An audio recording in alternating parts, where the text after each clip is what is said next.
And Luke, welcome. Thank you for having me, Jim. Just tell us firstly who you are and what you do. My name is Luke Rivett. I'm a literary manager and producer at a company called Anonymous Content in Los Angeles, California. I've come back out here to Melbourne to attend the Screen Producers Conference. It's called Screen Forever, and it's really exciting to be back in my hometown of Melbourne. What's a literary producer? It's separate. Literary manager. It's kind of like an agent, like a Hollywood agent. If you've seen Entourage, Ari is the agent, and I'm E, the representative without the suit.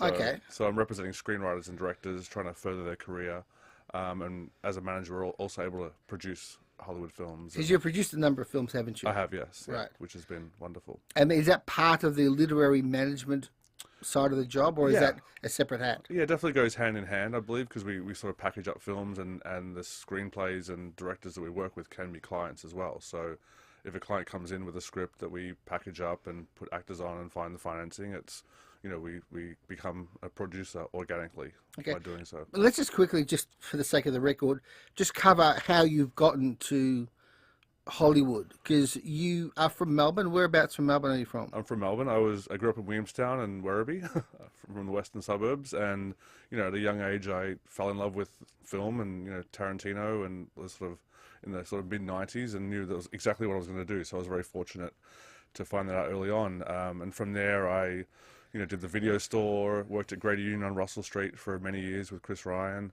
who I believe you know. Yep. As an usher. As an usher, yeah. And then from my time there, I became obsessed with the Melbourne Film Festival, which is one of the best film festivals in the world. Met Mr. Alan Finney, who's kind of the godfather of Australian film, and he invited me in for a meeting one day, and that turned into a 5-year stint with Buena Vista International, which is the Australian arm of Disney distribution. So that's the Melbourne side of it. Right. And then how does that get you to Hollywood, though? at one point, I just, I tried to get transferred with Disney, and then that wasn't working. So I literally just packed a bag and flew over and moved into a hostel in Santa Monica, and didn't know one person in Los Angeles, and just started cold calling and really just hitting the pavement, and yeah, just sort of took it from there. So I did internships for Steven Soderbergh and George Clooney and Brett Ratner. You just call out of nowhere and say, call out of "Hi, nowhere. I'm nobody from nowhere, Yeah. Australia. Yeah. You're a big Hollywood studio. Can I have a job, please?" Basically, yeah. And unfortunately, they're internships, so you're working for free. So Right. the first 6 to 9 months, I didn't get paid at all for working full time, which, at that time was legal in the US. Australia, we have work experience for, a week or two during school, but they're more than happy to have people sort of come and work for free. And Right. and it's really an apprenticeship in a sense, and they really weed out the people that really want to be in it.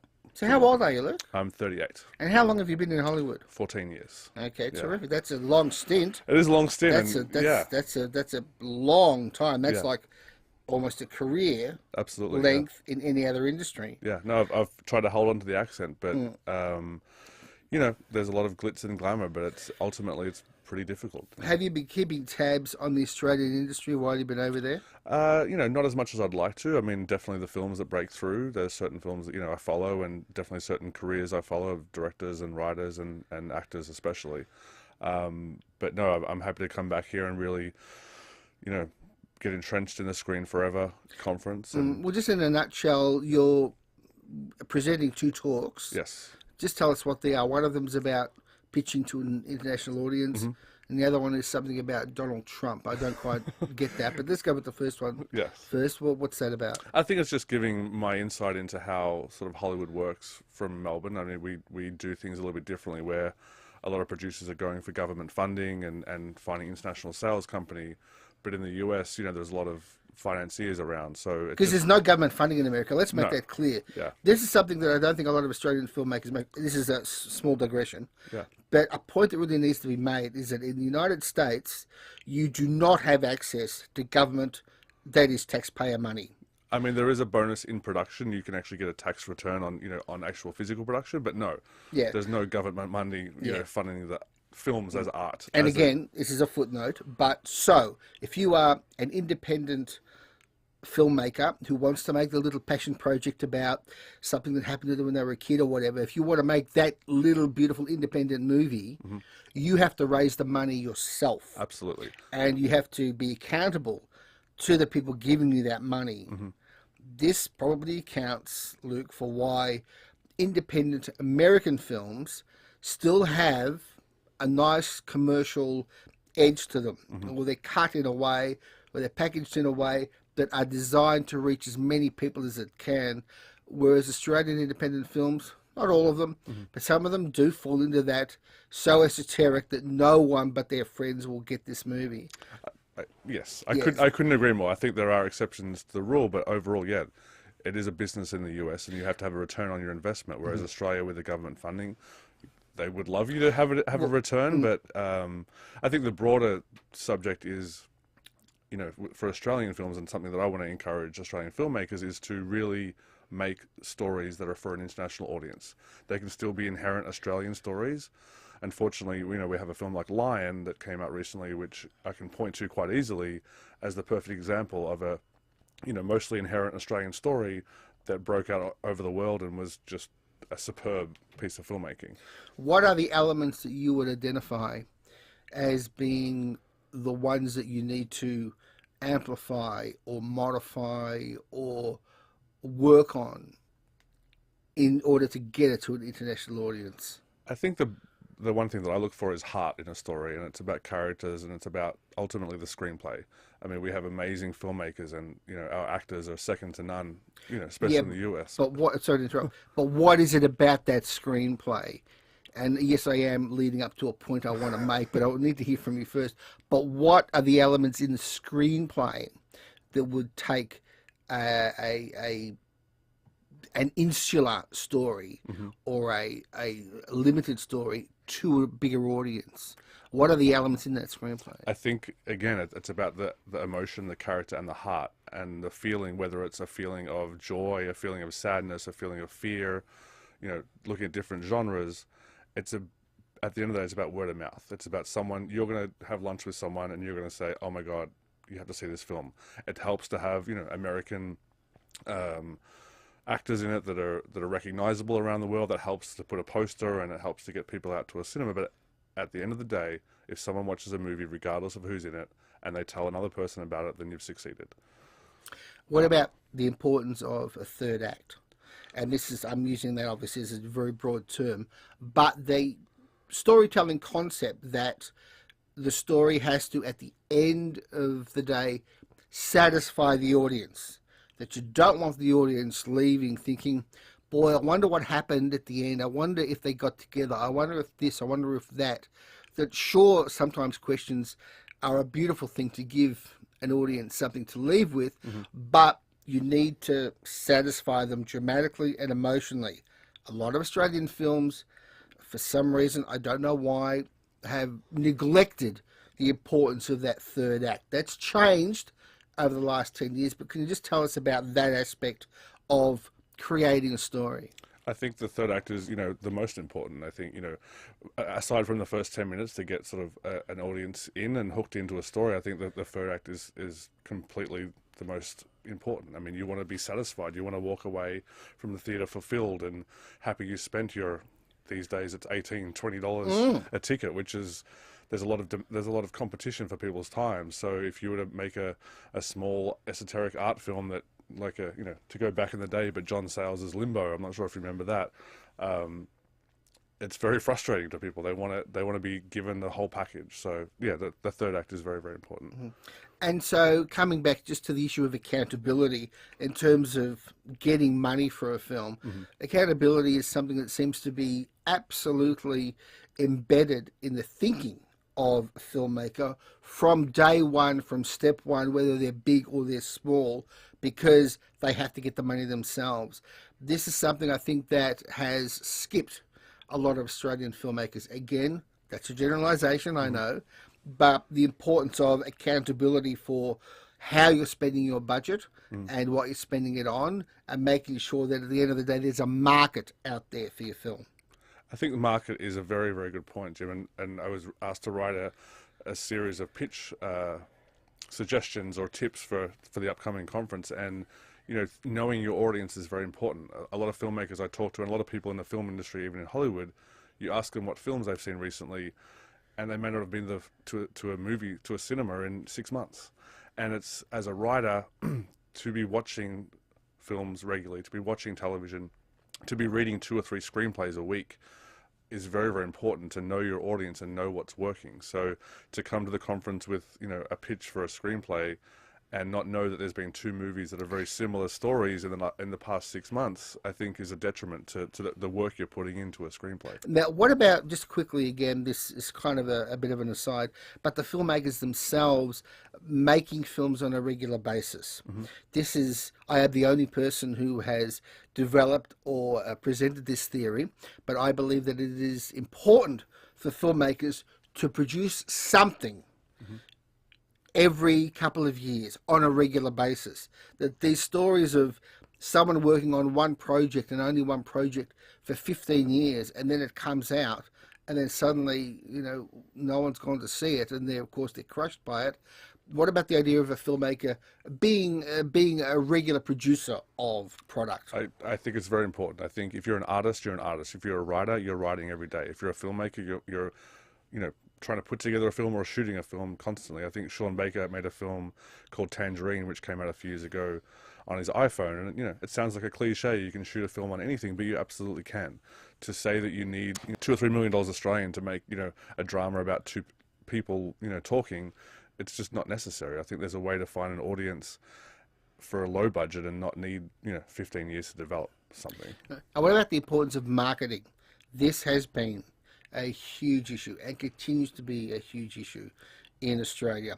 The number of times I've spoken to incredibly talented filmmakers, usually young filmmakers, about their wonderful new film, and I'm talking to them the day of release or the day after release, and I ask them, why am I talking to you now? Why wasn't I talking to you a month before? Why has no one heard of this film? Where are the ads on TV and so on? And they say there's no budget for it. It wasn't thought of before. There was nothing allocated for it. Tell us about the importance of marketing a film before it comes out. We could talk about this for hours, Jim. I think there are very many facets to this subject.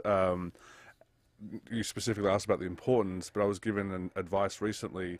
I work with a filmmaker as his manager named Francis Lee, who has a film called God's Own Country. Yes, I interviewed him for that film. He was a wonderful guy. Wonderful guy. And, you know, to be frank, the US release for that has been less than stellar, because there's a point at which you just don't spend any more money because your return on the investment is just not there. It's because of Netflix, because of piracy, because of the availability, especially in the US, to, you know, that movies should be free, basically. That the value of films to an audience is very, very low these days. But I was given some advice recently that a great idea for filmmakers in Australia is to, you know, partner with a local marketing company or publicist, etc., from before you start shooting.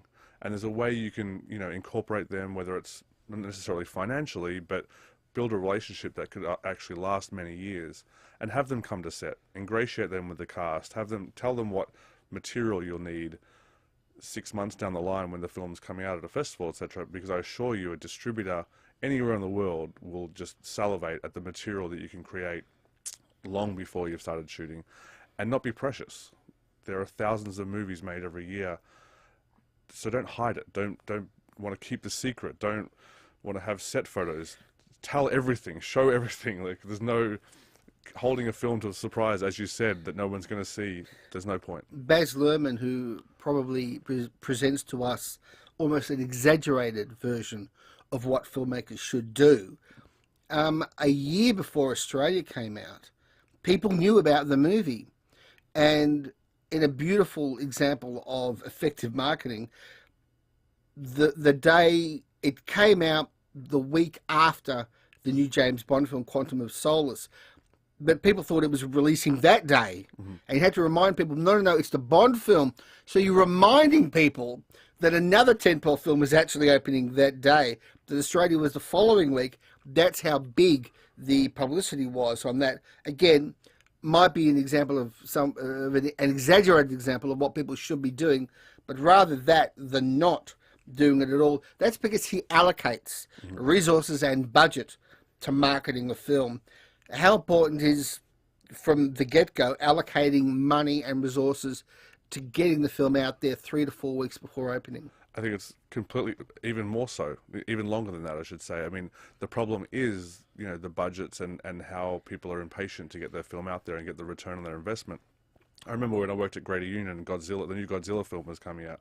We played that trailer for 7 months, and everyone was wanting it. Independence Day, that trailer ran for months. These days, you talk about 3 or 4 weeks. I mean, that's a bonus. These days, a trailer comes out and it's on Netflix or iTunes two weeks later. If you have the time, so in addition to finances and spending, as you explain, maybe just giving time, like having 9 months to trailer a film and to talk about it is free. Time is free, so why not just wait? And no shame in cutting a trailer while a film is made, which I know they do in Hollywood. Absolutely. They put early teaser trailers together while the film's still in production or in post-production, but they still don't know the final version of the film. They've still got trailers, they've got material out there. Absolutely. Getting people excited. This is what we must do. We must do that. But again, in Australia, there's a tall poppy syndrome. There's still a feeling of cringe. I'm not going to pay for an Australian movie. My friends and family like out in Werribee, that's to get them out on a Friday night to watch a movie. You have to work very hard to get to their eyeballs and tell them about your movie. Yeah, my argument is, and please tell me what you think. My argument has long been, given the track record of successful films that we've had, Australian audiences will go see an Australian film. Absolutely. If they know about it and if the word of mouth is good. So there's no inherent bias against Australian films, which is often cited. But it's because people don't know about films. And my argument has often been, and has recently been, that if a certain Australian film, which has come and gone in a week, was an American film, if the exact same movie was there, but instead it was American, we would have known about it on TV 4 weeks beforehand. People would have had some buzz in their head about, oh yes, I have heard of this film, and it would have made $4 or $5 million just on a mid-list level. What do you think of that? If you just apply that formula to it? Yeah, I think it's true. It's a shame. I think over the years, one thing that's been, as Australians, we like to laugh at ourselves, and it's something, as a culture, the world over really appreciate. But for some reason, films about Australians laughing at themselves, obviously there's exceptions, there's The Castle, etc. But I think making, more serious, dramatic, true stories such as Lion, I think you have a better chance of reaching an audience, and an audience that people don't focus on enough is the older audience. I know in the US, you go to a theater, sort of cinema during the day or a sort of early evening, the 50-plus crowd is still going out. They still have disposable income. They still want to go to a theater. So, in Australia, perhaps considering, making films for that older audience and not going for the 18 to 30 bracket that are too busy on their Instagram and Tinder and they don't need to go to a movie anymore. Right. Cringe. You seem to be implying, you still sense that there's still cringe, cultural cringe in this country.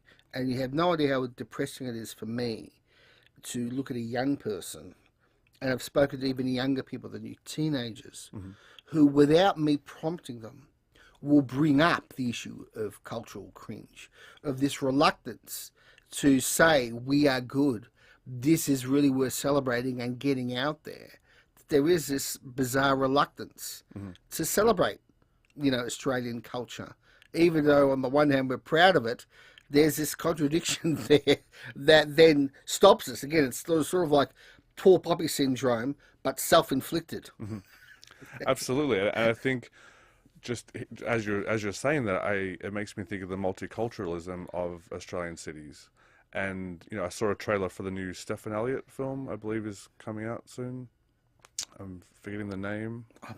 I don't know it. Stephen, who directed Priscilla? Yes. Yeah, I saw a trailer the other day, and it was, very Australian, very backyard barbecue kind of thing. And look, the film may be wonderful. I haven't seen it yet, but that is not a time that Australia is now. Like the 2017 Australia and Melbourne, Sydney, like in the cities, we're a very multicultural international city. You're right. I mean, I came to town with my girlfriend who's American, and just a couple of days we've been here, she loves it, but it doesn't feel very different from the US. So not that we're an American city, Yeah. but we're very original, etc. But we're very modern and cosmopolitan and, you know, urban. Okay. Now, what's the Trump part of your? What's that about? To be frank, you know, I detest Donald Trump. There's horrible things I could say about him. There's positive things I could say that I think, you know, there's been some great changes of the last few days with a lot of states voting last Tuesday in the US. We have transgender people being voted in, which is incredible. So I think that's a backlash towards Trump.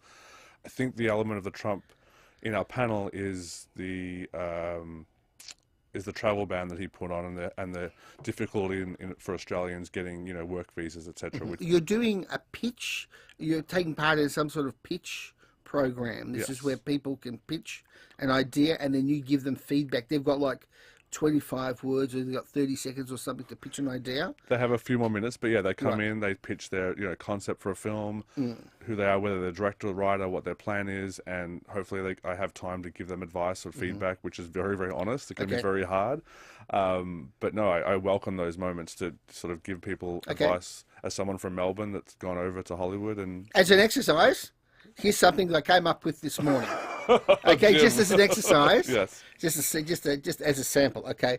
The idea. I don't have a title for this. Okay. But the pitch is this: we're at a dinner party, and a highbrow, very erudite academic couple are introduced to a new age couple whose belief in the supernatural, such as ghosts and mediums and psychics, they ridicule behind their back, until they actually hold a couple of improvised tests themselves.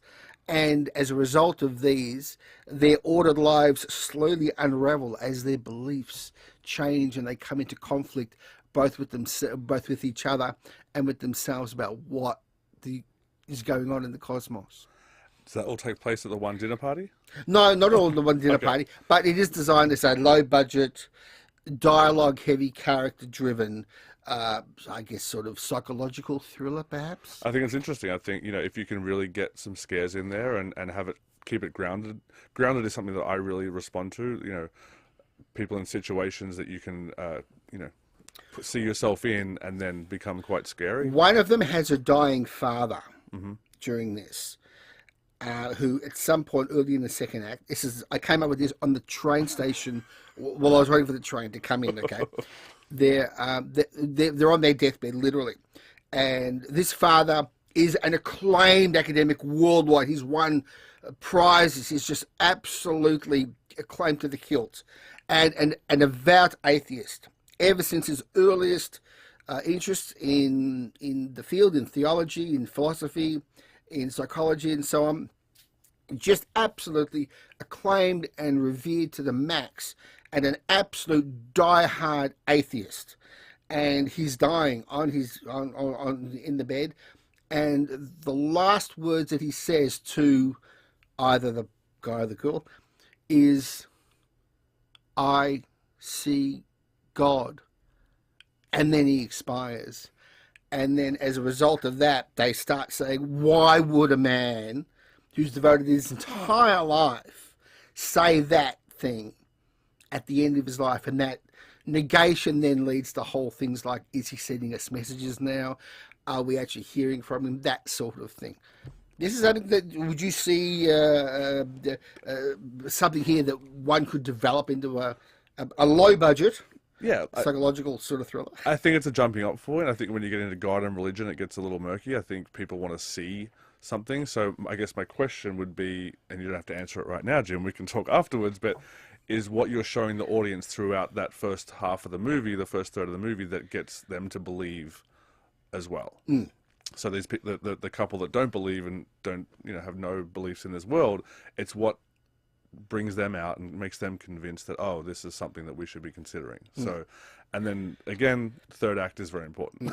So you would develop this with a writer if you were so you would develop this with a writer, with a screen. So I think at Screen Forever, you know, people are pitching in the hope that, you know, we could perhaps work together. I could, you know, suggest them to somebody else if it was a different genre. I'm not big of a comedy person, but as a manager, you know, I have, you know, a dozen screenwriter clients who would, you know, come up with a few ideas, and we'd work on finding the best one together, and, you know, work on several drafts together before going out to the marketplace and trying to put it together.